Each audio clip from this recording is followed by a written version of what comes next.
सबको hand raise कर दें। थोड़ा सा जल्दी चलेंगे क्योंकि ऑलरेडी 15 मिनट लेट हो गए हैं, फिर नमाज का टाइम हो जाएगा। अच्छा, आप मुझे बता दें कि आप में से इस्लामाबाद से कितने लोग हैं?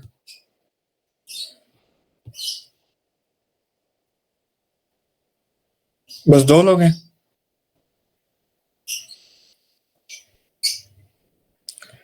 सारा, उमर, आमना और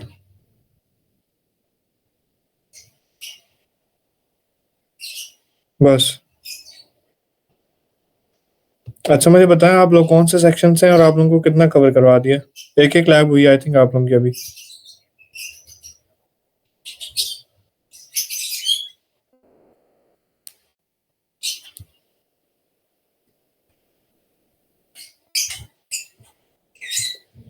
माइक अपना ऑन कर लें यार प्लीज। उमर आप बता दो या फिर टेक्स्ट बॉक्स में डाल दो। अस्सलाम वालेकुम। वालेकुम सलाम। हमारी एक्सेस तक लैब्स हो गई हैं, 3 लैब्स हुई हैं आई थिंक हमारी। कौन से डिपार्टमेंट से हो? Data science, CS। ओके, ठीक है ठीक है। अच्छा जी, नॉट फ्रॉम इस्लामाबाद। अच्छा, मतलब आप लोग सिर्फ 2 लोग इस्लामाबाद से यहाँ पे? स्टार्ट ही नहीं हुई रैप्टर की लैब, क्यों? मुझे तो सबने यही कहा है कि स्टार्ट हो गई है। नहीं, रैप्टर नहीं हुआ हमारा, रैप्टर भी नहीं हुआ। ओके, एक्सेस तक हुए हैं, सिर्फ माइक्रोसॉफ्ट एक्सेस तक। ठीक है। ओके ओके ओके, बाकी सब लाहौर से हैं। अच्छा चलें, आप लोगों में से कितने लोग आए हैं ICS से जिनको प्रोग्रामिंग की थोड़ी इन्फो है? नो है, क्योंकि अभी तक आपने क्लास में डिस्कस नहीं किया होगा। फिर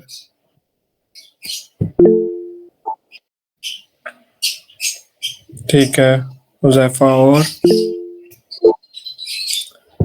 या प्लीज जो जो भी बोलेगा वो अपना माइक ऑन करके बोले ताकि कन्वीनियंट हो, मुझे भी समझ आ जाए, आपको भी समझ आ जाए। हुज़ैफा,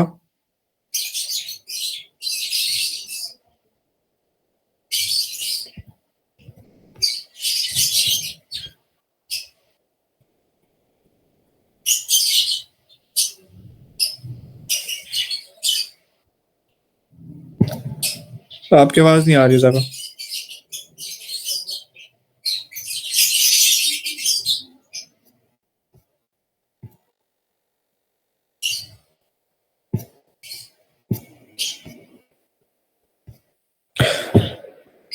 या प्लीज बोले, साथ इंटरेक्ट करेंगे तभी हम आगे चल सकते हैं, ताकि मुझे पता चले आप लोगों ने कितना कर लिया है, कितना रहता है। इस हिसाब से आप लोगों को मैं आगे करवाऊँ, क्योंकि हमने 3 या 4 सेशंस में इसको कवर कर लेंगे हम लोग। रैप्टर इसलिए कवर कर रहे हैं क्योंकि मिड्स में मेरे ख्याल से ये इम्पोर्टेंट है। हाँ, मिड्स में आपकी जो प्रोग्रामिंग आती है वो रैप्टर से आती है। I think I have problem with mic. अच्छा, आप टेक्स्ट कर दो। हाँ, ये इम्पोर्टेंट है और प्रोग्रामिंग का जितना पार्ट आता है वो इसी से आता है, रैप्टर का। ठीक है, अच्छा, आई नो, जस्ट सी। ठीक है, चलो अच्छा है, मतलब FSC में इतने ही करवाते हैं ICS से। चलो, मेजोरिटी जो है, मेजोरिटी तो प्री मेडिकल के बैकग्राउंड से है। सही है।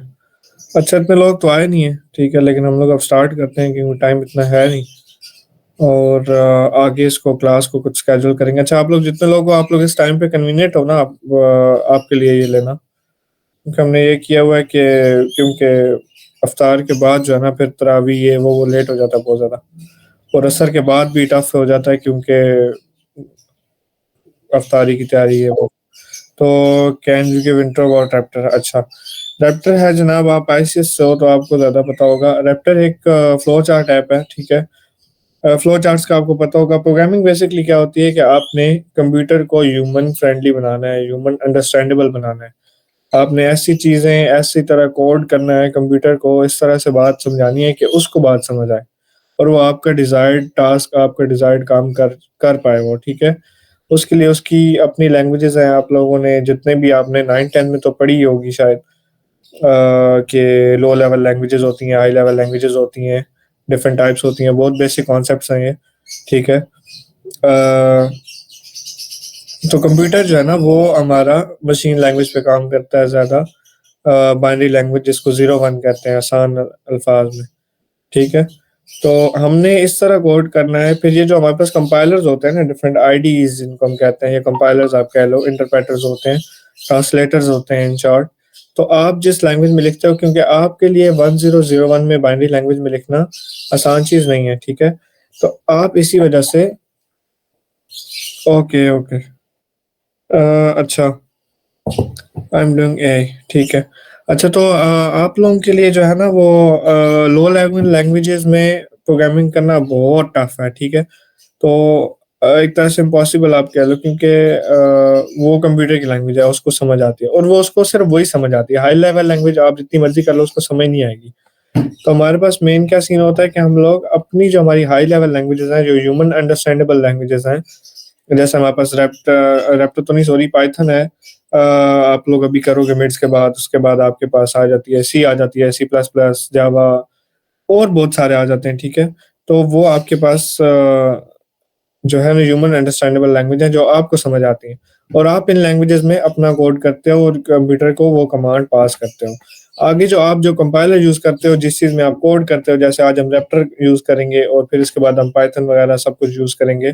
वो जो कंपाइलर्स होते हैं, हर लैंग्वेज का अपना होता है, वो कंपाइलर उस लैंग्वेज को बाइनरी में कन्वर्ट करता है, जो कंप्यूटर जो मशीन कोड होता है उसमें कन्वर्ट करता है, ठीक है? तो ये हमारे पास बेसिक सा कॉन्सेप्ट है कि हमने कंप्यूटर को ह्यूमन अंडरस्टैंडेबल कैसे बनाना है। इतनी सी बात समझ आ गई है सबको? हैंड रेज़ कर दें यार, जल्दी-जल्दी चलेंगे हम लोग। ठीक है, सही है।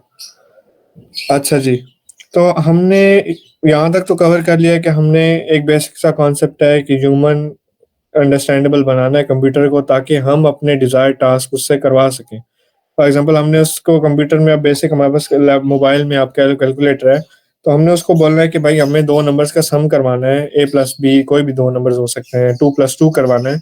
तो हमने उसको इस तरह से कोड करना है ताकि उसको ये समझ आ जाए कि हमारे पास जो 2 प्लस 2 है, या किसी भी 2 नंबर्स का हमने सम करवाना है, वो उसका आपको आंसर दे। आपने उसकी उसमें लॉजिक भी उसको पास करनी है कि आपने किस लॉजिक से ये काम करना है। आपने उसको वेरिएबल्स भी पास करने हैं, यानी कि जो वैल्यूज़ हमने देनी है, जो नंबर्स हमने देने हैं, ठीक है? फिर आपने उसको ये भी बताना है कि आपने आउटपुट किस वे में प्रिंट करवानी है। तो ये एक बेसिक सी उसको हमने कमांड दे दी कंप्यूटर को कि आपने हमें ये इस पाथ को फ़ॉलो करते हुए, एक रोड मैप को फ़ॉलो करते हुए, आपने हम जितने भी प्रोग्राम्स बनाएँगे, अमूमन हम प्रोग्राम जो बनाते हैं वो एक स्पेसिफाइड वैल्यू के लिए नहीं बनाते, या एक स्पेसिफाइड काम के लिए नहीं बनाते, हम एक जेनेरिक प्रोग्राम बनाते हैं। फॉर एग्ज़ाम्पल अगर सम में करवाना है तो हम उसको 2 वैल्यूज़ का हमेशा बोलेंगे, हम ये नहीं कहेंगे 2 प्लस 2 का बनाओ, वरना हमें 4 प्लस 5 करना है तो हमें अलग प्रोग्राम बनाना पड़ेगा। तो हम हमेशा ये कहते हैं कि कोई भी 2 वैल्यूज़ हो, उनका सम करो और उसका आंसर ये आना चाहिए, इस तरह से आंसर उसका आना चाहिए, और उसको आपने इस तरह आउटपुट करवाना है। हम इस तरह हमेशा प्रोग्राम बनाते हैं जो जेनेरिक फॉर्म में हो, जो वेरिएबल वैल्यूज़ को एक्सेप्ट करे, ठीक है? तो ये हो गया कि हमने कंप्यूटर को किस तरह से प्रोग्राम करना है। अब बेसिक सा कॉन्सेप्ट, अब आ जाते हैं रैप्टर की तरफ, ठीक है? यहाँ तक सबको क्लियर है? कोई इश्यू है तो आप बेशक साथ-साथ पूछते जाओ, कोई इश्यू नहीं है मुझे उसमें। ठीक है। अच्छा, उसके बाद हमारे पास क्या आ जाता है कि हमने एहसन भाई, एक क्वेश्चन था कि यूजुअली हमें लैब्स में नोट पैड पर कोडिंग कराने का कहा जाता है, उसके अलावा हमें आईडीई से मना किया जाता है। सही है। तो रैप्टर एक एज आईडीई परफॉर्म करता है या फिर एज अ प्रॉपर लैंग्वेज काम करता है? यार ये एक ना फ्लो चार्ट है। फ्लो चार्ट अब आपको बताया होगा कि जब वो हमें कोई भी प्रोग्राम बनाने लगते हैं तो हम उसके लिए एक एल्गो बना लेते हैं। एल्गोरिथम होता है कि उसका एक English with in combination with उसको जो है ना इंग्लिश के साथ और कोड के साथ हम उसका एक रफ स्केच बना लेते हैं अपने पास। चाहे आप उसको एक पेपर पे ही बना लो, ठीक है? उसको आप सूडो कह लो, थोड़ा सा एल्गो और सूडो में डिफरेंस होता है। और आप उसको सूडो कोड कह लो, सूडो कोड बना लो उसका, या आप उसको एल्गोरिथम बना लो। आप उसका एक रफ सा स्केच बनाते हो, ठीक है? दूसरी चीज़ हमारे पास ये आ जाती है कि आप उसका फ्लो चार्ट बना लेते हो। फ्लो चार्ट क्या होता है? डिफरेंट किस्म के सिंबल्स होते हैं हमारे पास, प्रोग्रामिंग लैंग्वेज के कुछ स्टैंडर्ड सिंबल्स हैं, ठीक है? जिनको हम यूज़ करते हुए प्रोग्राम का फ्लो एक डिक्लेयर कर देते हैं यूजिंग सिंबल्स। उसके साथ हम थोड़ा-सा उसको हिंट्स वगैरह दे के हम एक चाहे पेपर भी बना लें, ठीक है? हम उसका एक रफ सा एक स्केच बना लेते हैं in the form of flow chart, ठीक है, in the form of symbols. हम उस चीज को फ्लो चार्ट कहते हैं। अब ये जो रैप्टर है हमारे पास, ये हमारे पास एक डिजिटल आप कह लो फ्लो चार्ट है जो हमने बनाना है। इसकी हमारे पास ये प्लस पॉइंट है, आप इसको प्रॉपरली लैंग्वेज नहीं कह सकते, आप ये कह सकते हो कि आपके पास एक बेसिक प्रोग्रामिंग प्लेटफॉर्म है। ये हमने जब पढ़ा था तो हमें ये लगता था कि ये एक यूजलेस चीज़ है, बट ये आपकी प्रोग्रामिंग की जो बेस है ना उसको बनाने में बहुत बड़ा इसका एक ही रोल है। बजाय इसके कि आपको डायरेक्ट पाइथन पे चढ़ा दिया जाए या डायरेक्ट सी प्लस प्लस पे चढ़ा दिया जाए तो वो आपका थोड़ा आपको टफ होगा। इसमें आपको बहुत बेसिक लेवल से लेके चलते हैं, ठीक है। तो हमारे पास एक, आप इसको अगर रैप्टर को डिफाइन करो तो इस तरह कर सकते हो कि एक डिजिटल फ्लो चार्ट ऐप है जिसको कोड करके आप अपना काम करवाते हो एक बेसिक लेवल पे, ठीक है। इतनी सी बात है। और आपने जो बात की है नोटपैड वाली, नोटपैड पे यार ये होता है ना कि अक्सर हमारी जो प्रॉब्लम सॉल्विंग स्किल्स है ना वो हमारी तभी बनती है जब हम कोड को विदाउट यूजिंग कंपाइलर हम उसको इतने कैपेबल हो जाएं कि हम उसको डीबग कर सकें। अब डीबग क्या होता है पता ही होगा आपको कि प्रोग्राम में जो एरर्स आ रहे हैं, चाहे वो सिंटैक्स एरर हैं, चाहे वो लॉजिकल एरर्स हैं, चाहे वो रन टाइम एरर्स हैं, हमारा इतना प्रॉब्लम सॉल्विंग स्किल्स, हमारी इतनी अच्छी डिबगिंग स्किल्स होनी चाहिए कि हम उसको कोड को देख के जस्ट हम उसको कर लें, डीबग कर लें, हमें पता चल जाए कि ये कोड चलेगा तो इसमें ये एरर्स आएंगे, चाहे वो किसी भी किस्म के एरर्स हो सकते हैं, ठीक है। तो ये हमारा सीन है बेसिक डीबगिंग का। और जो नोटपैड है वो इसी वजह से है क्योंकि वो उसमें कोई कंपाइलर्स नहीं होते, ठीक है, तो आप उसको इजीली डीबग कर सकते हैं, ठीक है। जी जी, इस थैंक यू, वजह से शुक्रिया। नोटपैड को प्रेफर किया जाता है। वरना हम लोग वीएस पे करते हैं, इंटेलिजेआई पे यूज करते हैं, और भी काफी सारे हैं, आगे जाओगे तो नेटबीन्स वगैरह भी आ जाएंगे, ठीक है। तो फिलहाल आपके लिए आई थिंक इतना इंट्रोडक्शन बहुत है। आगे समझ यहाँ तक क्लियर है? ओके, अच्छा जी। अब हम आई थिंक रैप्टर को स्टार्ट करें, ठीक है। आपको मैं 10-15 दिन स्ट्रक्चर इसका दे दिया थोड़ा, मैं आपको साथ साथ समझाता जाऊंगा। हमने क्या करना है कि अभी तक हमारे पास प्रोग्रामिंग के 3 तरह के स्ट्रक्चर होते हैं, ठीक है। आपके कोड का 3 तरह का स्ट्रक्चर होता है। एक आपका होता है क्या कहते हैं यार, एक स्ट्रेट चेन होती है, ठीक है। एक आपके पास कंट्रोल स्ट्रक्चर होता है, और एक आपके पास आइटरेशन स्ट्रक्चर होता है जिसको लूप स्ट्रक्चर कहते हैं।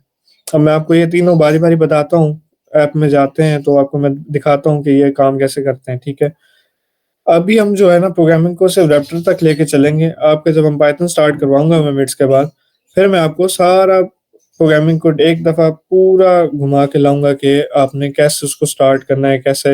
इवन आपको मैं ये भी बताऊंगा कि आपने पाइथन को डाउनलोड कैसे करना है, और आपको पाइथन है क्या, सब कुछ एवरीथिंग सब कुछ बताऊंगा। अभी हमारा काम, हमारा कंसर्न रैप्टर तक है। आई थिंक आपको ज्यादा भी डिस्कस नहीं करना चाहिए डीपली के प्रोग्रामिंग में ज्यादा आगे जाके, बिकॉज आपका मिनट्स का पेपर यहीं तक है। और अभी टाइम भी इतना ज्यादा नहीं है। इस्लामाबाद में 15 अप्रैल से है, और आई थिंक लाहौर में ये कम के बाद स्टार्ट है मिड्स। तो तब तक आपको एटलीस्ट आप इतने कैपेबल हो जाओ कि आप अपना मिड्स का पेपर कर लो, ठीक है। तो अभी मैं आपको रैप्टर उतने तक ही करवाऊंगा ताकि आपकी बेसिक जो लेवल स्किल्स हैं, प्रोग्रामिंग स्किल्स हैं, वो ठीक हो जाए, ठीक है। आपको लॉजिक बनानी आ जाए, आपको डिबगिंग आ जाए, आपकी प्रॉब्लम सॉल्विंग हल हो जाए, ठीक है। प्रॉब्लम, आपको कोई प्रॉब्लम स्टेटमेंट देता है, कोई भी काम देता है, तो आप उसको इतने एलिजिबल हो जाओ कि आप उसको कंप्यूटर के जरिए उसको कोड करवा सको रैप्टर के थ्रू, ठीक है। अच्छा जी, रैप्टर हमारे पास जो है ना वो हम लोग 2 से 3 सेशन में करवाने को तो बंदा एक में ही करवा लेता है। डिफरेंट सोसाइटीज ने करवाए भी हैं, वो एक में ही कवर करवा देते हैं, ठीक है। लेकिन ये है कि हम लोग उसको फ्लो के साथ लेके चलेंगे ताकि आप लोगों के लिए अंडरस्टैंडेबल हो इजीली, और आप लोग उसको आगे हल भी कर सको। अच्छा, मैं स्क्रीन शेयर कर रहा हूँ, मुझे बताना कि स्क्रीन शेयर हो रही है या नहीं।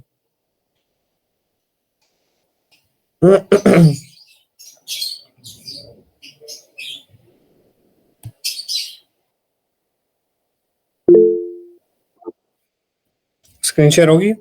जी, स्क्रीन शेयर हो गई है। अच्छा ठीक है। अच्छा जी, चलें, ये आगे जी हमारे पास रैप्टर की ऐप है, मैंने डाउनलोड कर लिया पहले से। आप लोग गूगल करोगे रैप्टर तो सॉफ्टोनिक से आएगा, मैं आपको करके बता देता हूँ, मैंने तो किया हुआ है। बट हमारे पास जो है ना जी आएगा जनाब यहाँ से। अगर कहीं पे कोई भी ऑडियो में शो आता है या स्क्रीन में शो आता है तो मुझे बोल देना है, क्योंकि मुझे अब यहाँ पे नज़र नहीं आ रहा क्या आपके पास क्या है, ठीक है। तो रैप्टर, जनाब रैप्टर डाउनलोड, ये आपके पास ये आ गया सॉफ्टोनिक से। अब मैंने क्योंकि किया हुआ था तो असल में मेरे पीसी पे एक बड़ी बैक पे चल रहा है पूरा प्रोसेस, तो वो इसलिए स्लो चल रहा है अब। तो मैं ये थर्ड विंडो पे कर रहा हूँ सेकंड पे इस वजह से। तो ये आ गया जनाब आपके पास ये लिंक, आप इसको क्लिक करोगे, मैंने किया हुआ है, ये आपके पास यहाँ डाउनलोड्स में आ जाएगा। जैसे नॉर्मली कोई भी चीज़ डाउनलोड करते हैं आप उसमें कर लोगे। और दूसरी बात, अगर किसी के पास मैक है, मैक में आपको इशू आएगा, मैक में रैप्टर डाउनलोड नहीं होता। आप में से कोई है जो मैक यूज़ कर रहा हो?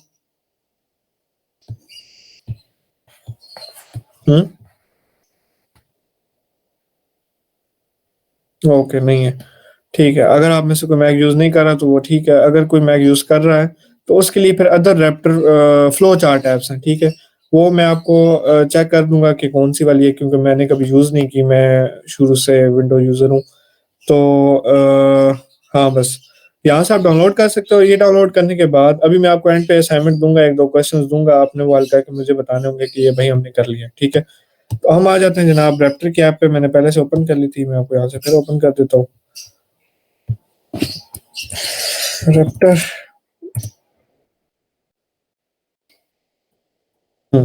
ये आ गया हमारे पास रैप्टर, ठीक है। अब यहाँ पे हमारे पास दो चीज़ें हैं। एक तो हमारे पास ये है, इसको मास्टर कंसोल इसने नाम दिया हुआ है। यहाँ पे क्या होता है कि हमारी किसी भी किस्म की आउटपुट, किसी भी किस्म का एरर, कुछ भी जो हमारा आफ्टर एग्जीक्यूशन शो होगा वो इस इतनी सी टैब में होगा, ठीक है, इस टैब में होगा। अब आ जाते हैं जनाब यहाँ पे कि इसका थोड़ा इंटरफेस डिस्कस कर लेते हैं। यहाँ पे क्या है कि हमारे पास जैसे होता है न्यू फाइल एवरीथिंग, जैसे आपने सब जगह पढ़ा है वर्ड वगैरह में, ये न्यू एक्सेट्रा, इसमें आपका कोई इतना खास काम है नहीं, ठीक है। सारा आपका इन बटन से काम हो जाएगा। ये आप किसी तरह ये स्केल है, व्यू है, रन है, मतलब ये डिफरेंट इसकी चीज़ें हैं, इतना आपका इसके साथ काम है नहीं। ये आपके फाइल्स हैं, वो फोल्डर ओपनिंग है, सेविंग है, ये वो, ये हमारे पास मेनली ये चीज़ें हैं, ये वाली, ठीक है। ये आ जाता है आपके पास कि आपने उस प्रोग्राम को चलाया। अब ये प्रोग्राम रन होके ये आ गया कि यहाँ पे दो सिंबल्स खाली हमें मिले और ये चल गया, ठीक है। अभी मैं आपको सिर्फ सिंबल्स बता रहा हूँ, मैं भी आपको स्टार्ट नहीं करवाया, करवाता हूँ स्टार्ट भी। आगे हमारे पास आ जाता है कि हमने एग्जीक्यूशन को कहीं भी पॉज करना है, एग्जीक्यूशन हाल्ट करनी है, ठीक है, यानी एग्जीक्यूशन कोई प्रोग्राम चल रहा है उसको रोकना है। अब ये क्या चीज़ है, ये मैं आपको इस जब हम थोड़ा सा कुछ लिख लेते हैं तब मैं बताता हूँ। ये हमारे पास आ गया जनाब कि हमारे पास प्ले स्पीड कितनी है, यानी कि प्रोग्राम का किस फ्लो से उसने स्टेप बाय स्टेप चलना है। अगर हम बिल्कुल स्लो कर देंगे तो वो होगा बहुत स्लोली, उसको नीचे चलेगा। अगर तेज कर देंगे तो तेज चलेगा। तो जब हम कोड लिखेंगे उसको वहां तक करेंगे हम लोग। इतनी समझ आ गई बात?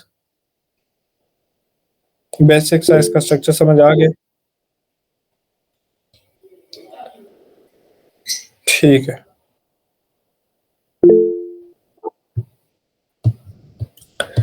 अब चलते हैं जी इसकी तरफ कि हमने इसमें कोड कैसे करना है। ये आपके पास एक बेसिक सा इसका इंटरफेस है, इसको आप ज़्यादा डीपली जाने की ज़रूरत नहीं है, बस आपको समझ आ गई। अब हमें यहाँ तक हमने क्या कवर किया है कि रैप्टर है क्या, रैप्टर काम कैसे करता है, ठीक है। हमने बेसिकली कंप्यूटर को ह्यूमन फ्रेंडली कैसे बनाना है, कंप्यूटर को ह्यूमन अंडरस्टैंडेबल कैसे बनाना है, ठीक है। इतनी सी बात हमने बेसिक सा एक स्ट्रक्चर कवर कर लिया है। जिसके बाद मेरे ख्याल में आप इतने एलिजिबल हैं कि अब जो मैं आपको ये चीज़ें समझाऊंगा कि प्रोग्रामिंग क्या है वो आपको समझ आएगी। ऐसे ही है। अगर अभी भी किसी का कोई इशू है तो मुझे बता सकता है, कोई इतनी इशू नहीं है। ठीक है। अच्छा, तो जनाब हम आ जाते हैं, ये हमारे पास मेन विंडो है। आप किसी भी लैंग्वेज में होगे वहाँ पे हम आपके पास मेन क्लास होती है या मेन फंक्शन होता है, कुछ भी मेन। बेसिकली जो एक हमने जब हम कोड को रन करते हैं ना, तो हमारा जो कोड का एग्जीक्यूशन है वो सबसे पहले मेन पे जाता है, ठीक है। मेन हम जब आगे जाके लैंग्वेजेस में जाएंगे ना तो आपको वहाँ पे पता चलेगा कि हमने मेन को कैसे चलना है। फिलहाल यहाँ पे आपके पास जस्ट आप ये देख लो कि हमारे पास एक मेन का विंडो आ गया, हमारे पास मेन की एक वो पेज आ गया, ठीक है। मेन पिन पेज यही है। उसके साथ हमारे पास ये चीज़ें मैं आपको बताता हूँ, ये दो सिंबल्स जो हैं, तीन ये वाले, और ये जो सिंबल्स हैं, ये अब सिंबल्स आ गए हमारे पास। अब मैंने आपको बताया था कि एक था, हाँ मेरे नाम माइंड भी आ गया, माइंड में नाम भी आ गया। तीन तरह के हमारे पास स्ट्रक्चर्स हैं, सीक्वेंस स्ट्रक्चर्स। अब बेशक एक बंदा साथ नोट करता जाए ये चीज़ें, ठीक है। सीक्वेंस स्ट्रक्चर है, ठीक है। दूसरा हमारे पास सिलेक्शन स्ट्रक्चर है, तीसरा हमारे पास आइटरेशन स्ट्रक्चर है। अब सीक्वेंस स्ट्रक्चर क्या होता है कि हमने उसमें कोई भी कंडीशंस नहीं लगानी। यानी कि अब हम प्रोग्राम चला रहे हैं, हमने 2 प्रोग्राम बनाए, एक प्रोग्राम बनाया जिसमें हमने ये कहा कि 2 नंबर्स का सम करो, उसको प्रिंट आउट कर दो, सिंपल सा प्रोग्राम है, ठीक है। इसमें कोई बड़ी वो हैवी चीज़ नहीं है। ये हमारे पास आ जाएगा सीक्वेंस स्ट्रक्चर। अब हम इसको कोड में आपको करके भी बताता हूँ, जस्ट अभी समझ लें आप लोग। फिर हमारे पास जो सिलेक्शन स्ट्रक्चर है, सिलेक्शन स्ट्रक्चर में क्या होता है कि हमने 2 चीज़ों के दरमियान सिलेक्शन करनी है। एक कंडीशन पास की जाती है कि फॉर एग्ज़ाम्पल जो हमने सम निकाला, फॉर एग्ज़ाम्पल सम अगर 10 से ग्रेटर देन है तो प्रिंट करवा दो सम इज़ ग्रेटर देन 10। अगर नहीं है, एल्स में वो चला जाएगा, इफ एल्स यूज़ होती है। अब इफ एल्स का आप लोगों को होगा, इंट्रोडक्शन में दे भी देता हूँ। इफ एल्स क्या होती है कि इफ एल्स में जो सीन होता है वो ये होता है कि इफ दिस, इफ के आगे condition if marks is greater than 50 then pass, ठीक है। इफ देन होता है या इफ एल्स होता है। इफ देन एल्स होता है बेसिकली जो मेन स्ट्रक्चर है, लेकिन हम उसको इफ और एल्स करते हैं। If this condition is true then do this, else do this. अब इसका क्या मतलब है कि marks, if marks is greater than 50 then print pass, ठीक है, कि वो स्टूडेंट पास है। हमने एक क्राइटेरिया दे दिया उसको, एक कंडीशन दे दिया है कि अगर ये क्राइटेरिया ट्रू हो जाए, फुलफिल हो जाए, तो उसको ट्रू कर दे और ट्रू वाली साइड पे जो हमारे पास प्रोग्राम का फ्लो है उस तरफ चला जाए प्रोग्राम। अब एल्स हमने डाला, एल्स में क्या होता है कि अगर ये कंडीशन ट्रू नहीं है, for example marks greater than 50 नहीं है, तो वो करे प्रिंट फेल।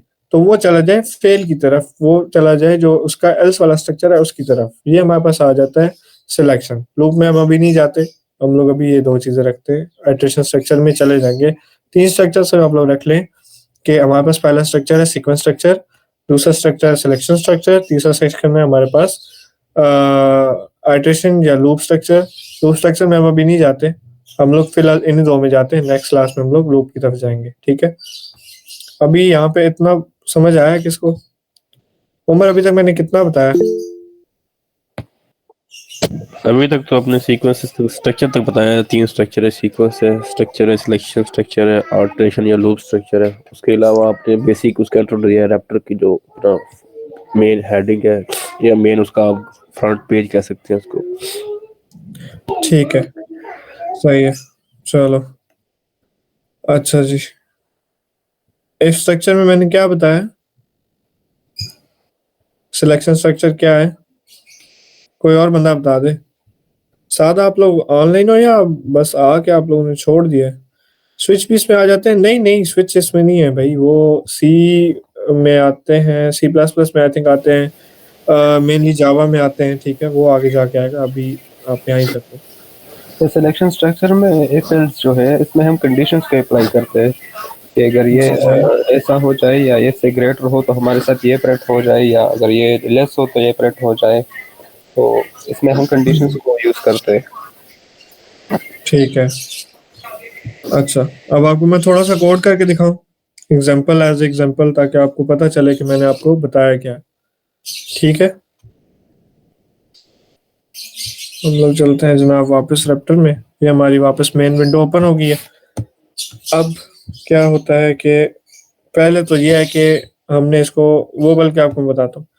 अब यहाँ पे हमारे पास ये सिंबल्स हैं, ठीक है। कुछ सिंबल्स हैं जो कि मैंने आपको बताया कि एक फ्लो चार्ट जब हम बनाते हैं प्रोग्राम का फ्लो डिक्लेयर करने के लिए, उसमें डिफरेंट किस्म के फ्लो सिंबल्स यूज करते हैं, फ्लो चार्ट सिंबल्स, जो कि हमें उस चीज की रिकग्निशन करवाते हैं कि यहाँ पे हम लोग काम कर रहे हैं, यहाँ पे कोई लॉजिक दे रहे हैं, यहाँ पे कोई इनपुट ले रहे हैं किसी यूजर से, यहाँ पे कोई आउटपुट दे रहे हैं, या फिर यहाँ पे कुछ हम कंडीशंस लगा रहे हैं या कुछ भी इस तरह का, ठीक है। या कोई फंक्शन कॉलिंग हो रही है, फंक्शन कॉलिंग आगे जाके मैं आपको बताऊंगा कि क्या है, ठीक है। तो हमारे पास उसके लिए कुछ स्टैंडर्ड सिंबल्स हैं, ठीक है। अब ये जो असाइनमेंट फर्स्ट सिंबल है हमारे पास, ये असाइनमेंट सिंबल है, ठीक है। अब असाइनमेंट सिंबल, इसमें क्या होता है कि हमने अगर कोई लॉजिक पास करनी है, फॉर एग्जांपल हमने किया कि a प्लस बी कर दो, जो भी हमेशा जब भी तुम्हें 2 नंबर दिए जाएं ए और बी, उनको तुम प्लस कर दो, a प्लस बी, ठीक है। वो हम लोग डाल देंगे असाइनमेंट सिंबल में और इसको हम किसी एक वेरिएबल में स्टोर करवा देंगे। जस्ट अभी थ्योरी सुनते जाए, मैं आपको कोड करके साथ साथ बताता हूँ। सिंबल्स ये जो है ना, ये चीज है, या फिर आपने किसी भी वेरिएबल को कोई वैल्यू असाइन करनी है या कुछ भी, वो इस काम में होगा। जितने भी मैं कॉन्सेप्ट थोड़े मेजर चल रहा हूँ, माइनर कॉन्सेप्ट भी आपको साथ साथ बताता जाऊंगा, ठीक है? तो परेशान नहीं होना। आगे मेरे पास कॉल आ जाता है। कॉल का फंक्शन आपके यहाँ काम का भी बिल्कुल भी नहीं है, ना ही मैं आपको बताऊंगा। ये आपके पास फंक्शन कॉलिंग का है, हम लोग आगे जाके इस पे डिस्कस करेंगे, ठीक है?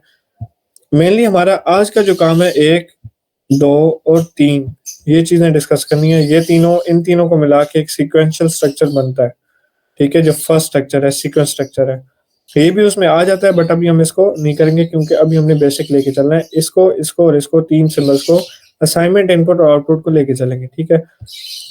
हमारे पास इनपुट का सिंबल है, इसका एरो यहाँ पे होता है। आउटपुट का सिंबल का एरो यहाँ पे होता है। आपके पास जब पेपर आएगा ना, तो उसमें वो लैब में तो आपको कंप्यूटर्स देंगे और आपको कहेंगे कि इसको कोड करो रैप्टर में। जो आपका पेपर आता है ना रिटर्न, उसमें आपको कहते हैं कि आप ये प्रोग्राम है, ये प्रॉब्लम स्टेटमेंट है आपके पास, आप उसको पेपर पे हैंड रिटन एक फ्लो चार्ट बना दो। तो वहां पे आपने ये सिंबल्स यूज करने होते हैं, ये होता है, ये होता है, ये होता है, या जो भी आगे जाके आपको मैं करवाऊंगा, तो ये सब कुछ आपने सिंबल्स यूज करने होता है। तो सिंबल्स आपने याद करने हैं, ठीक है, कि इनका स्ट्रक्चर क्या है। अच्छा जी, तो ये हमारे पास इनपुट का सिंबल है। इनपुट का सिंबल हमने कभी भी किसी यूजर से, मैं फिर उसी को आपकी एग्जांपल दूंगा कि सम करवाना है, तो हमारे पास दो नंबर्स हमें चाहिए जिनका हमने सम करवाना है, दो से ज्यादा, दो की बात करते हैं। दो नंबर्स हमें चाहिए यूजर से जिनका हमने सम करवाना है, ठीक है? अब इनपुट में हमने यूजर से इनपुट लेनी है और हमने किसी वेरिएबल में उसको स्टोर करवाना है। अब वेरिएबल्स क्या होते हैं, कॉन्स्टेंट्स क्या होते हैं, ये कुछ टर्म्स हैं, ठीक है, जो कि आपको बेसिक टर्म में आपको पता होनी चाहिए। वेरिएबल क्या होता है, एक कांस्टेंट क्या होता है, पहले ये बात करें। कांस्टेंट मैथ की टर्म में कांस्टेंट किसको कहते हैं, चले आप बताएं। ये कुछ भी जिसकी नहीं वैल्यू आएगा, constant क्या जिसकी होता है? वैल्यू चेंज नहीं होती, ठीक है। और वेरिएबल, उसकी वैल्यू स्पेसिफाइड नहीं होती, वो चेंज हो जाती है, वेरी कर देता है। ठीक है। हमारे पास कांस्टेंट की वैल्यू वो होती है जो एक प्री डिफाइंड कोई वैल्यू है। फॉर एग्जांपल हमने अब किसी नंबर को, फॉर एग्जांपल पाई है हमारे पास, तो पाई एक प्री डिफाइंड हमारे पास चीज है कि भाई पाई का वैल्यू 3.1416 ही होता है, ठीक है? कोई क्वेश्चन है? So I know about these things to me. Continue करो रैप्टर और नॉट करेंगे ना यार, आपने तो किया हुआ है, बट बाकियों को भी साथ लेके चलना है ना। मैं आपको करवाता हूँ, अभी मैं आपको फर्स्ट जो सीक्वेंशियल स्ट्रक्चर है पूरा करवा के खत्म करूंगा, टेंशन ना लो, ठीक है? वेरिएबल वैल्यूज क्या होती हैं? वेरिएबल वैल्यूज में ये होता है कि हम किसी भी वैल्यू, किसी भी चीज की वैल्यू जब चेंज कर जाए यूजर के थ्रू या फिर किसी और तरीके से वो चेंज हो जाए, तो उसको वेरिएबल कहते हैं। वेरिएबल बेसिकली एक स्टोरेज है जिसमें आप कोई भी वैल्यू स्टोर करवा सकते हो, लेकिन कांस्टेंट एक कांस्टेंट है, कांस्टेंट चेंज नहीं होता, ठीक है? फिलहाल ये दो ठीक है। इतनी बात समझ आ गई वेरिएबल क्या होते हैं? ठीक है। अब हमारे पास आगे आ जाते हैं जनाब यहाँ पर कि हमारे पास कांस्टेंट्स और वेरिएबल्स हो गए। अब डाटा टाइप्स को हम यहाँ पे डिस्कस नहीं करेंगे क्योंकि हमारा यहाँ पे उनसे काम है ही नहीं, ठीक है? थोड़ा सा मैं आपको बता देता हूँ कि डाटा टाइप्स आपको पता होंगी कि एक न्यूमेरिक वैल्यू के लिए, ठीक है, एक हमारे पास कोई कैरेक्टर्स जहाँ हमने अल्फाबेटिकल कुछ स्टोर करवाना है, उसके लिए उसको स्ट्रिंग कहते हैं। न्यूमेरिक के लिए हमारे पास इंट होता है, बेसिक जो इंट होता है, और दो होते हैं फ्लोट, ठीक है?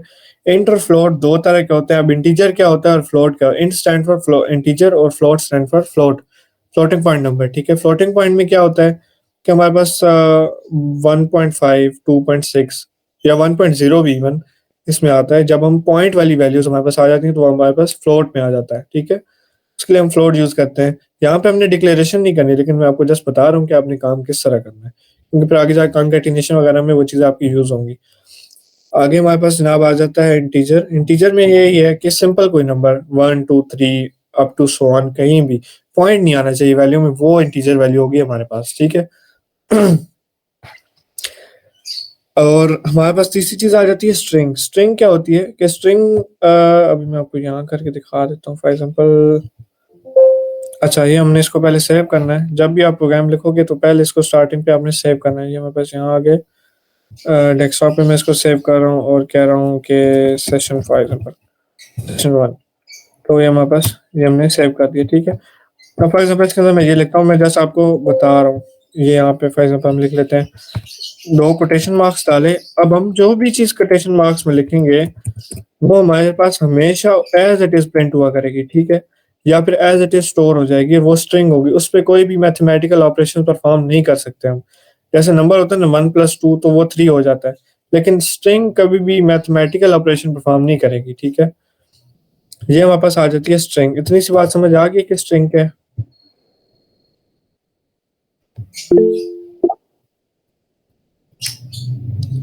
उमर आपको समझ नहीं आई?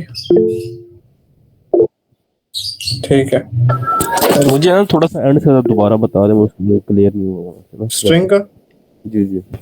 अच्छा, हमारे पास 3 चीजें हैं ना, मैंने आपको बताया। न्यूमेरिकली हमारे पास 2 चीजें हैं, इंटीजर और डाटा टाइप्स 2 हैं, इंटीजर और फ्लोट। इंटीजर वो है जो हमारे पास सिंपल नंबर्स होंगे 1 2 3 4 5 up to so on. Float में 1.1 2.5 3.6 जिसमें पॉइंट की वैल्यू आ जाए, इवन 1.0 0.0 2.0, ये जो 0.0 भी होगा, हालांकि इक्विवेलेंट तो 2 है, लेकिन अगर पॉइंट आ गया तो वो आपके पास फ्लोट में चला जाता है, ठीक है। ये 2 डाटा टाइप्स क्लियर है? ये क्लियर है, इससे आगे स्ट्रिंग में आ जाते हैं। स्ट्रिंग जो है ना, स्ट्रिंग कभी भी हमने अल्फाबेटिकल कुछ चीज स्टोर करवानी है। फॉर एग्जांपल अब मैं अपना नाम स्टोर करता हूँ एसन, ठीक है। तो अब मैं ये कहता हूँ कि ये एज इट इज किसी जगह स्टोर हो जाए, या हम इसको एज इट इज प्रिंट करवा लें। तो मैं क्या करूंगा कि डबल कोटेशन का पता है ना, डबल कोटेशन मार्क्स। तो हम डबल कोटेशन में उसको डाल लेते हैं। तो वो उसके दरमियान में हम जो भी वैल्यू लिखेंगे, इवन हम लोग उसके अंदर अल्फाबेट्स नहीं लिखते। डबल कोटेशन के अंदर हम लोग फॉर एग्जांपल ये ऐसे कर लेते हैं, हम लोग यहीं पे मैं आपको बता देता हूँ। ये डबल कोटेशन डालिए और ये आ गया एसन, और स्पेस भी बेशक आ जाए, 1 2 3 आ जाए, कोई भी स्पेशल सिंबल आ सकता है, ठीक है।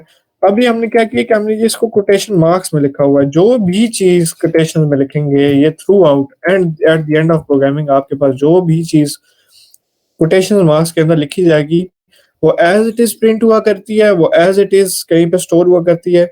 उसके साथ आप कोई चेंजेस नहीं कर सकते, ठीक है।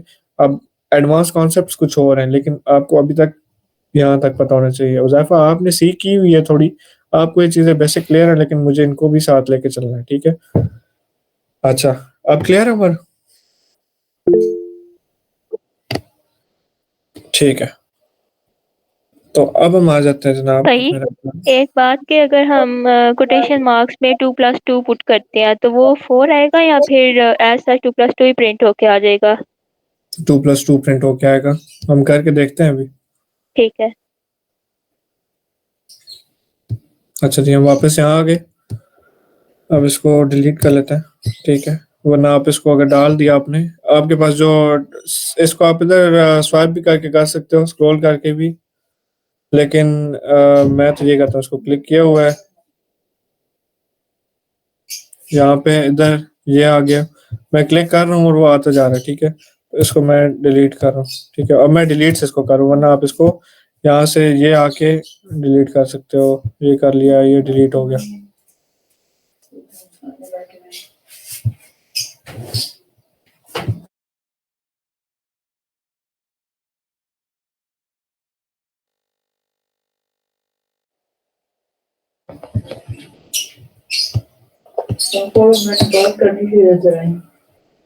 अच्छा अच्छा,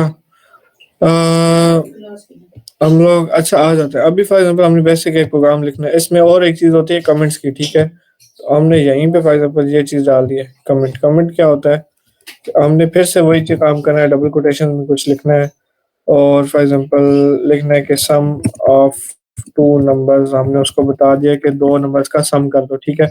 अब इसके अंदर ये चीज मैटर नहीं करती, आपने ये बड़ा लिखा छोटा लिखा कुछ भी, उसके लिए वो कंपाइलर उसको इंटरप्रेट ही नहीं करता, वो उसको एज इट इज स्टोर करवा देता है जो भी चीज इसमें होती है। हम इसको डन करते हैं।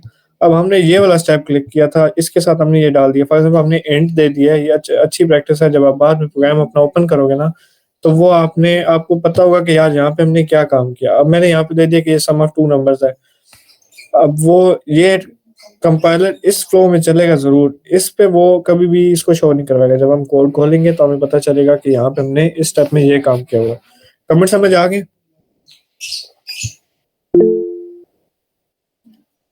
ठीक है।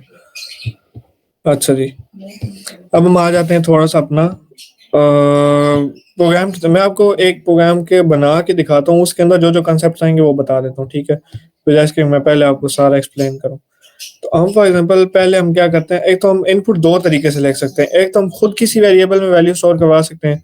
फॉर एग्जांपल हमने ये असाइनमेंट ऑपरेटर यहाँ डाला। असाइनमेंट ऑपरेटर हमेशा तब यूज होता है जब हमने किसी वेरिएबल को कोई भी वैल्यू असाइन करनी है, या हमने कुछ भी वो करना है, क्या होता है यार, किसी भी वेरिएबल को कोई वैल्यू असाइन करनी है, हमने कोई भी लॉजिक इसमें डालना है, तो वो हमें पता चलेगा, ठीक है? Set 5 to a। अब हमने यहाँ पे क्या लिखना है, मुझे चेक करना है, यही सीना। हाँ नहीं, ये नहीं है। 5 नीचे आएगा और ए ऊपर आएगा, ठीक है? या हम नम ले डाल देते हैं। हमेशा मीनिंगफुल नेम यूज करने चाहिए ताकि वो हमें पता चले। अब ये क्या हुआ है, हमने इसमें ये क्या डाला था, मैं सारा बताता हूँ साथ साथ के चलाना कैसे इसको। यहाँ पे हमने कोई वेरिएबल लिया है जिसको हमने नाम दिया है एनजूएम। आप कोई भी नाम डाल सकते हो जो आपको समझ आती है। दूसरे में हमने ये चीज डाली है कि हमने उसको एक वैल्यू कोई भी डाल दी। हम 5.0 भी करवा सकते हैं, लेकिन मैं फिलहाल बेसिक चल रहा हूँ। हम यहाँ पे कोई भी स्ट्रिंग वैल्यू भी डाल सकते हैं। फॉर एग्जाम्पल हम यहाँ पे अगर नेम डाल देते हैं ना, और यहाँ पे हम डालते हैं कि डबल कोटेशन में डाल के मैं लिख देता हूँ एसम, तो ये भी हम उसको एक वैल्यू स्टोर करवा रहे हैं। लेकिन फिलहाल मैं आपको सम पे लेके चल रहा हूँ। हम क्या करते हैं कि 5 यहाँ पे नम कोई भी वेरिएबल है जिसमें हमने 5 की वैल्यू स्टोर करवा दी है। इतनी सी बात समझ आ रही है? मेमोरी में एक एलोकेशन क्रिएट हो गई है जिसमें हमने एक वेरिएबल को वैल्यू स्टोर करवा दी है। यहाँ तक समझ आ गई है मेन मेमोरी में? ठीक है, आमिर मुझे टाइम बताना है साथ। अब एक तो इनपुट का तरीका हो गया ये कि हमने इस वेरिएबल में 5 की वैल्यू को स्टोर करवा दिया। लेकिन अब हम इनपुट लेते हैं कि हमने अगर यूजर से इनपुट लेनी है, फॉर एग्जांपल प्रोग्राम चले और हम ये चाहते हैं कि यूजर हर बार अपनी मर्जी की आउटपुट दे। ये हमने एक इसको खुद से वैल्यू असाइन कर दी है। जब तक हम इसको चेंज नहीं करेंगे, जब तक डेवलपर प्रोग्रामर इसको चेंज नहीं करेगा, तब तक चेंज नहीं होगी। लेकिन ये वैल्यू अब हम डालें, वही वैल्यू हम यहाँ डालते हैं कि हमें सम में, सॉरी हमने क्या दिया था, नम। नम में कोई भी वैल्यू हमने स्टोर यूजर से लेनी है, तो यहाँ पे हम क्या चीज डालते हैं, ये था वेरिएबल है, यहाँ पे हमने डाला कि वेरिएबल की वैल्यू है, ठीक है? यहाँ पे वेरिएबल का नाम क्या हम डालना चाहते हैं, कुछ भी डाल दो, बड़े छोटे कैरेक्टर्स एवरीथिंग। हाँ, ये नहीं कर सकते कि आपका नाम स्टार्ट हो 1 से, या आप कुछ वेरिएबल कन्वेंशन हैं, या आप डॉलर साइन से, कुछ इस तरह की कुछ बीच में इश्यूज आते हैं। आप जब बीच में आओगे ना, प्रैक्टिस करोगे, आपको खुद ही पता चल जाएगा, ठीक है? नहीं आता तो मैं इधर ही हूँ, मैं बताऊंगा। हम यहाँ पे डालते हैं यूजर को हमने डिस्प्ले क्या करवाना है कि वो इसमें वैल्यू एंटर करे। तो हम क्या करेंगे कि फॉर एग्जांपल हम लिख देते हैं कि एंटर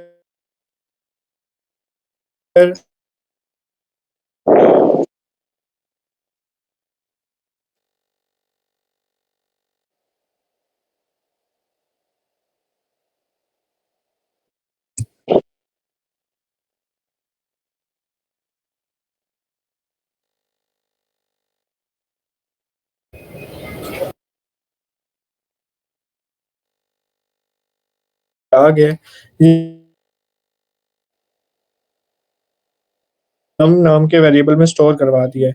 अब फॉर एग्जांपल यहाँ पे भी वो 5 ही डाल देता है, लेकिन हमने क्या किया, दो तरीके अलग अलग हमारे पास आ गए कि नम में क्या आ गया, हमने खुद से एक स्टोर करवा दिया।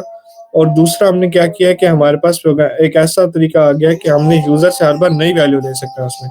तो ये जो चीज है, ये यूजर को प्रिंट होगी। अब हम इसको चला के देखते हैं, रुको, ठीक है?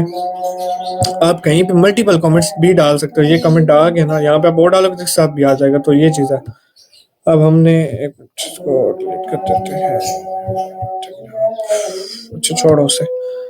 अच्छा जी, यहाँ पे अब यहाँ पे क्या आ गया था, यहाँ पे बस एक और स्टेप वो आ गया था जो मैंने आपको बोला था, मैं आपको आगे जाके बताऊंगा। ये हम इसको दबाएंगे, हमने कहा कि ये पहला स्टेप सिलेक्ट कर लिया। अब एक स्टेप आगे चला जाए प्रोग्राम, ये आ गया, नम इज इक्वल टू 5। अब जब हम अगले वैल्यू पे जाएंगे, यहाँ पे आप लोगों ने देखते जाना है, ठीक है?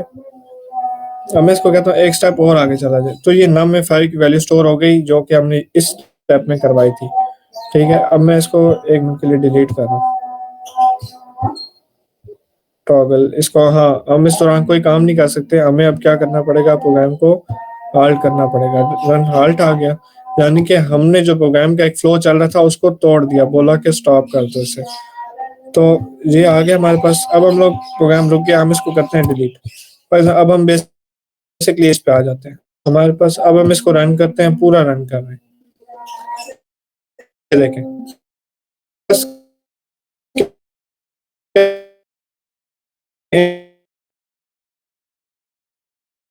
इनपुट का सिंबल था, यानी कि हमने यूजर से डाला था, वो उसको भी था, वो उसने प्रिंट करवा दिया है, और वो ना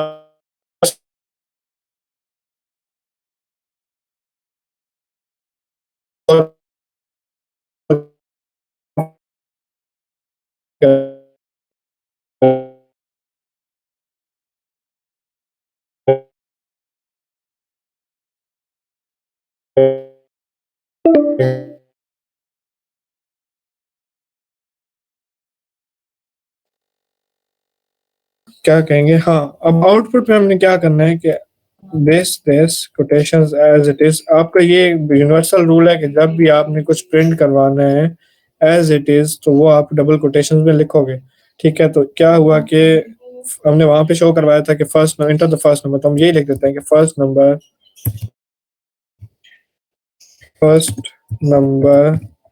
और इज इक्वल टू डाल दो, कॉलन डाल दो, स्पेस डालो, स्पेस एंड पे डालनी अच्छी चीज होती है। और साथ हम ये यूज करते हैं प्लस हम वेरिएबल का नाम जो हमने डाला था एनयूएम। अब यहाँ पे हमने एनयूएम सेम टू सेम डालना है, डबल कैपिटल एनयूएम डालेंगे अगर तो वो चीज वर्किंग नहीं होगी। ठीक है, तो हमने क्या करना है कि एनयूएम ही डालना है। अब यहाँ पे हमने क्या किया, इतनी सी बात समझ आ गई कि इनपुट कैसे लिया यूजर से। असल में टाइम थोड़ा ज्यादा लेना चाहिए था, पर आज टाइम नहीं है। उमर,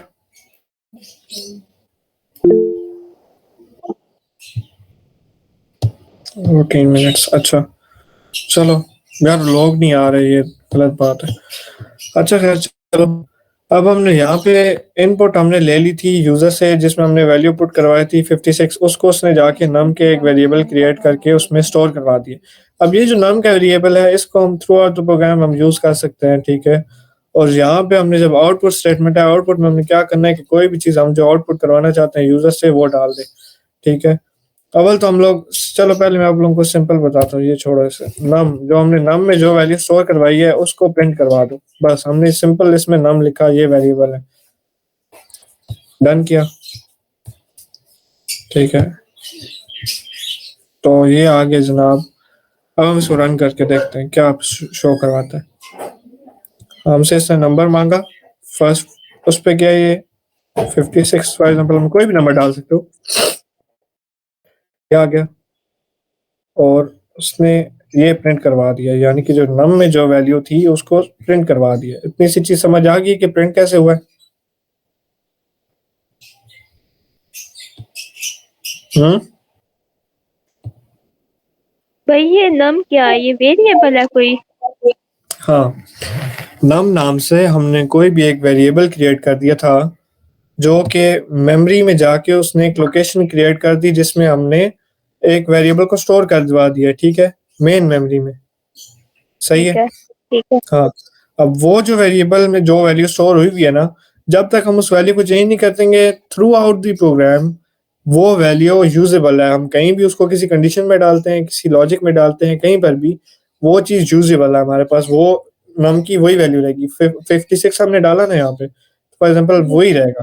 ठीक है, ठीक है, अब ठीक यहाँ पे हमने नम तो स्पेसिफाई कर दिया था, लेकिन हमारे पास क्या था कि हमने नम में ये चीज नहीं की कि हमने ये स्पेसिफाई नहीं है यहाँ पे कि ये नम एक इंटीजर ही वैल्यू है या कोई फ्लोट वैल्यू है, न्यूमेरिक वैल्यू है। ठीक है, अब मैं इसी को लेके चलता हूँ कि आपके पास आपका क्वेश्चन आ रहा होगा कि इसमें हम स्ट्रिंग डाल सकते हैं या वो कैरेक्टर्स डाल सकते हैं या नहीं। जी। ठीक है, तो अब चलो इसको वो चेक करके देखते हैं। ये आ गया, रन किया। अब इसमें मैं अपना नाम डालता हूँ। ठीक है, अब मैं फिलहाल कोटेशन नहीं डाल रहा, कोटेशन डाल के फिर चेक करता हूँ एस। ठीक है, ये आया, वो देखो उसने उसको ऑटोमेटिकली इसमें कन्वर्ट कर लिया। देख रहे हो आप लोग, कोटेशन में डाल लिए। इसका मतलब क्या है कि हमने कोई एक स्ट्रिंग वैल्यू उसको पास की थी। ठीक है, ठीक एक बार है। फिर try करते हैं। SN76, ठीक है 5 सिंबल। अब हमने नंबर भी डाले, इंटर, उसने उसको भी स्ट्रिंग में लिया। ये देखो यहाँ पे वो प्रिंट भी वही करवा रहा है, ठीक है, क्योंकि हमने डाला हुआ है कि हर बार जो भी चीज नाम में स्टोर करवाएं वो प्रिंट हो जाए, ठीक है। ठीक है, समझ आ गया। हाँ, अब आगे आपके पास आपका क्वेश्चन क्या था? मेरा क्वेश्चन ये था कि ये जो नम है ये वेरिएबल है। वो ठीक है, आपने उससे पहले एक क्वेश्चन किया था, जो मैंने आपको कहा था मैं आपको कोड में करके बताता हूँ। नहीं, मैंने तो कोई क्वेश्चन नहीं किया इससे पहले। अच्छा चलो, अच्छा उमर साहब समझ आ रही है आपको? कोई है ही नहीं, आप लोग ही हो, सही है। चलो आगे चलते हैं। अच्छा, अब हमने यहाँ तक ये देखा है कि हमने इनपुट कैसे लेनी है और हमने उसको एक वेरिएबल में स्टोर करवा दिया, ठीक है। अब वेरिएबल के कुछ नेमिंग कन्वेंशंस हैं, वो मैं आपको, आज तो टाइम नहीं है लेकिन मैं आपको बताऊंगा, सही, ठीक है। आगे जनाब, हमने वेरिएबल का नाम हमेशा मीनिंगफुल रखना चाहिए, ताकि आप कभी भी, अब इसमें हम नम कर रहे हैं तो हमें ये पता है कि हम इसमें नम की वैल्यू को स्टोर करवाएंगे जो हमारा एक डिजायर्ड टास्क है। अब ये बात की बात है कि हम उसमें स्ट्रिंग डालें या कुछ भी। अब क्या चीज आ जाती है कि 2 नंबर हम लोग इनपुट लेते हैं, यहाँ पे एक इनपुट और डाल दी हमने, और हम इसको कहते हैं यूजर को कि इंटर द सेकंड नंबर, और उसको स्टोर करवा दो फॉर एग्जांपल num2 में। अब हमने एक नया वेरिएबल बना लिया, ठीक है, ये num था ना, num1 कह लो, कुछ भी कह लो, हम इसको num2 में करवा लें। अब हमने num के 2 वेरिएबल बना लिए, इसको भी चलो मैं आपको चेंज करके num1 कर देता हूँ ताकि आपको कंफ्यूजन ना हो। num1 आ गया, इसी तरह हम इसको चेंज करेंगे। फिलहाल मैं आपको अलग अलग आउटपुट करवा के दिखाता हूँ, फिर हम इसको बताऊंगा मैं आपको क्या इकट्ठा कैसे करना है, ठीक है। इसी तरह आउटपुट एक और डाल दी और इसमें कहा कि आपने num2 की वैल्यू इनपुट आउटपुट करवा दो। तो मैं डबल क्लिक कर रहा हूँ उस पर, राइट क्लिक, तो वो उससे आ रहा है, ठीक है। अच्छा, अब हम इसको रन करते हैं। पहली, ये आपको बता रहा है कि अब मैं किस फ्लो पे हूँ, ठीक है। पहली स्टेटमेंट आ गई, हमने इसको नंबर दे दिया 56, एंटर। सेकंड नंबर पे आ गया वो, अब इस पे आ गया वो, उसने करके एग्जीक्यूट num1 में स्टोर करवा दिया। आपको पता चल रहा है कि आपकी वैल्यू स्टोर हो गई है। आगे जनाब हमारे पास आ जाता है सेकंड नंबर, हम इसमें 23 डाल देते हैं फॉर एग्जांपल, ठीक है, या पॉइंट वाली चलो यहाँ डाल देते हैं, कोई भी डाल सकते हो, ये डाल दिया, ठीक है। अब उसने अगली 2 पे क्या किया कि प्रिंट num1 कर दे, प्रिंट num2 कर दे। तो ये आ गया हमारे पास, हमने पहली वैल्यू डाली 56, उसने वो प्रिंट करवा दी, दूसरी डाली 23.7 000। अब ये 000 है ना, ये होता है हमारे पास सीलिंग और फ्लोर फंक्शंस होते हैं इस तरह। इसका एक फंक्शन होता है कि हम लोगों ने कितने फ्लोटिंग पॉइंट्स तक उसको प्रिंट करना है। अभी आप उसमें ना जाओ, मैं बताऊंगा, लेकिन अभी आप इसको ये कंसिडर करो कि 23.7 इसने प्रिंट करवा दिया। यहाँ तक क्लियर है? मलिक भाई, जी जी, 8 मिनट रह गए।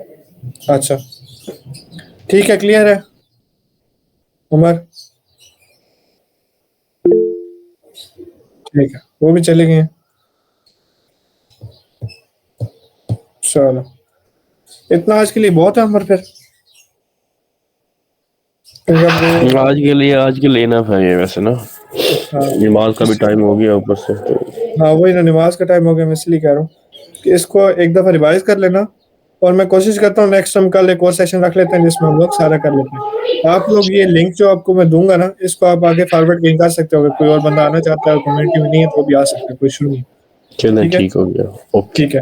आपने ये चीजें आज तक करनी है, और कल आपने एक काम करके आना है। आपसे मैं पूछूंगा उमर जी कि ये जो हमने किया था ना यहाँ पर, आपने ये काम करके आना है कि आपने ये जो 2 नंबर थे ना, 2 वेरिएबल्स थे, इसको एक ही स्टेटमेंट में कैसे प्रिंट करनी है। मतलब यहाँ जो ये एक आउटपुट स्टेटमेंट यूज होनी चाहिए, 2 नहीं होनी चाहिए, ठीक है। चलो, ठीक इसी है। एक के अंदर इन दोनों की वैल्यू को कैसे आप प्रिंट करवाओगे इकट्ठे? हम नहीं करवाना, इकट्ठे प्रिंट करवाना है अलग अलग वैल्यूज को, ठीक है। एक ही बॉक्स के अंदर 2 वैल्यूज को अलग अलग प्रिंट करना है। हाँ, एक बॉक्स के अंदर 2 वैल्यूज को अलग अलग प्रिंट करवाना है, कैसे करवाना है? हिंट मैंने वैसे स्टार्ट में दिया था, अगर आपको याद हो। वो ठीक है। तो ठीक हो गया, चलिए मैं कर लूंगा। ये आपने कल करके आना है। कल हम नेक्स्ट सेशन रखेंगे जिसमें हम लोग फर्दर डिस्कस कर लेंगे। आज टाइम भी ऐसा, नमाज का भी टाइम हो गया, तो हम आज खत्म करते हैं, ठीक है। कल हम इंशाल्लाह जल्दी करेंगे। चल ओके, चलो ठीक Anything है, else? कर दो,